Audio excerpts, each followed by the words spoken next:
Do you know what worries me about this whole situation, however wide someone wants to cast this net, is people can't teach things that they never learned. So a cycle is created. So if you get to the situation where the majority of the population, like you're saying, the majority of a whole generation has attachment issues and never learned how to attach to people securely, then yeah, sure, some people will learn and be converted, but then they're going to go on and have children and produce another generation where that number is now going to go to 75%. And you'll eventually get to a point where basically, like, devout religious people, well, number one, they'll be the only ones reproducing. But number two, you're going to kind of have like a small pool. Maybe you'll end up with like an 80-20, right? Where you have like 20% of people, they're secure and they're rooted, faith, family, morality, family unit, all of that stuff remains tight. And then you're going to just have, I don't know, 70, 80% of the population where it's like what we're currently dealing with and worried about, but on an even bigger scale. That's the thing I don't know how to.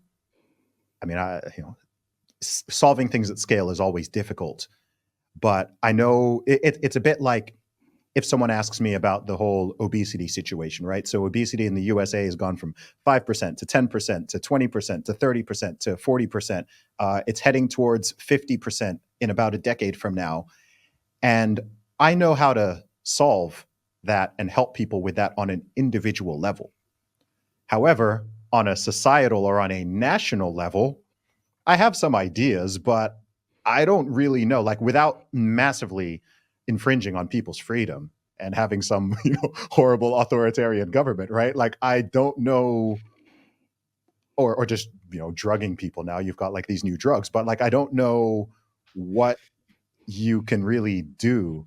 So anything that has to do with like family formation or relationships, coupling, a marriage, all of that stuff. I think what's very complicated about it is the trying to solve at scale. I think that's what's very complicated, and I don't know. I don't know how that can be done. If it can be done, I don't know how. So I don't know what your thoughts on that are. Oh, yes. Oh, I love this. Thank you for bringing this up. I could take a stab at it because this has been my obsession. I'm on my personal quest is to teach 1 billion people about secure attachment because if I could teach a billion, then that jumpstarts the process. Now, I wish I could claim that I invented this. I did not. I did not invent attachment theory. I wish I could claim that people will only get better if I teach them. Well, I don't actually claim. I hope that, but that's not the case. Nature heals, right? When a population is going through an ongoing stressor, they don't get better. But when we end that stressor and when we correct at least the environment where, okay, the stressor is gone, the beautiful thing about populations is they start healing. In the Bible, it talks about when a curse will follow a generation down 3 generations out. That's what we seem to see is the dad has overwhelming extreme traumas from something, or his dad makes a horrifying decision that shatters the family, and the next generation is screwed up. They're screaming, they're hitting each other, there's substance use, it's catastrophic. The next generation usually says, and here's an amazing thing a lot of humans do: I will at least be better than my parents, at least a little bit. And they pick one or two things they won't do, and they do a little bit better. Then the next generation says, I will do at least a little better than my parents. And they pick one or two things they won't do. And as they resolve, and as they resolve, and as they resolve down through the generations, eventually, provided that stressor is gone and that they have a little bit of time to heal, they reach a point where they are good, healthy, connected families again. And this idea of secure attachment and resolving conflict, all it is having the guts to talk to each other and trust that the other person is at least going to hear you out and care enough to work with you in a mutually fulfilling kind of way. That's all. People won't exploit me. At least my family will listen to me and we will try to work together toward a common good in a sustainable way. That's it. And humans reach that. Once we get broken and we start fixing again, we reach that equilibrium again. My goal is to speed that process up for 1 billion people across the earth and transmit that knowledge and say, look, here's what you were missing. Instead of waiting another 2 generations, here's your information now. Here's what to start doing. Let's jumpstart your process.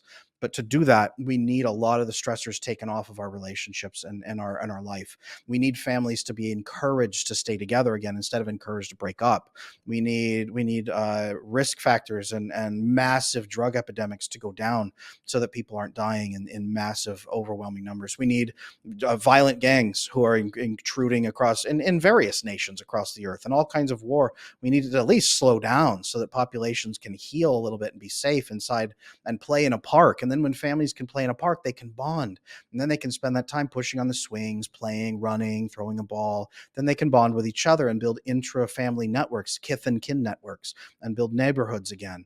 And this is something humankind has always done since the beginning. We get hurt, we heal across several generations, we reach a healthy place again, we thrive. Then we get hurt again, we heal across several generations, we hit equilibrium, we begin thriving again. We have to end the threats right now against our population, and then across the earth, a lot of threats, and then we have to jumpstart the process so that we're not waiting 4 generations. That's all we've got to do. I believe that secure attachment teaching this is a major part of that. I also believe there's a lot of people that have other work to do to help us end those threats so that families can come back together again instead of being blown apart. I hear all that and I like how it sounds, but I have a big single word question, and that is how. Teach them that it's possible. That's the number one thing I've encountered is most people just don't even know that this is possible. It's not that they're bad people or that they don't want to trust other people or they don't want to open up like you said they do, but they don't even know it's possible because it's never occurred to them and they've never seen it. And if we can just teach them it's possible and help them have 1 or 2 small proof of concept relationships, everything is possible. Everything changes from there.